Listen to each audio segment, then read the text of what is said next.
إذا كانت بشرتك يتضح عليها علامات الإرهاق أو التعب، فأنت في حاجة لسماع هذه النصيحة.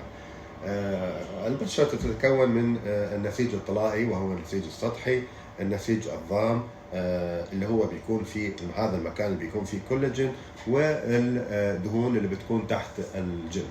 معظم إبر النضارة التي تعالج مشكلة شحوب الوجه أو عدم نضارة الوجه، أو إنه المراجع تقول لي أنا وجهي مو منور أو ما في إشراق، يتم عن طريق إن الإبرة يتم حقنها في عمق منطقة النسيج الضام هذا، اللي هو بيقدر يحتفظ بالمادة التي تسبب النضارة أطول فترة ممكنة. أحيانا يجي لي مراجعين يقولوا لي احنا عقلنا إبرة نظارة وما استفادينا أو ما شفنا نظارة.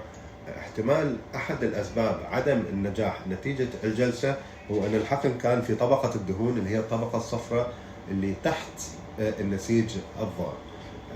أعزائنا المتابعين، كذلك يفضل أن الواحد بعد إبرة النظارة ينتظر كم يوم لين تبين نتيجة النظارة. ومعظم إبر النظارة نتيجتها تراكمية، يعني في جلسات إبر النظارة بتكون جلسة كل شهر أو كل شهرين. نسوي الإبرة ونلتزم بالميعاد الثاني والثالث للجلسة. وإذا كان عندك مناسبة أو عزيمة أو عندك مناسبة وعزيمة، أختن الإبرة على الأقل، إبرة النظارة على الأقل قبل المناسبة بأسبوع لتكون النتيجة واضحة. شكرا لكم أعزائي المتابعين، وتمنياتي لكم دائما بوجه مشرق ونظر.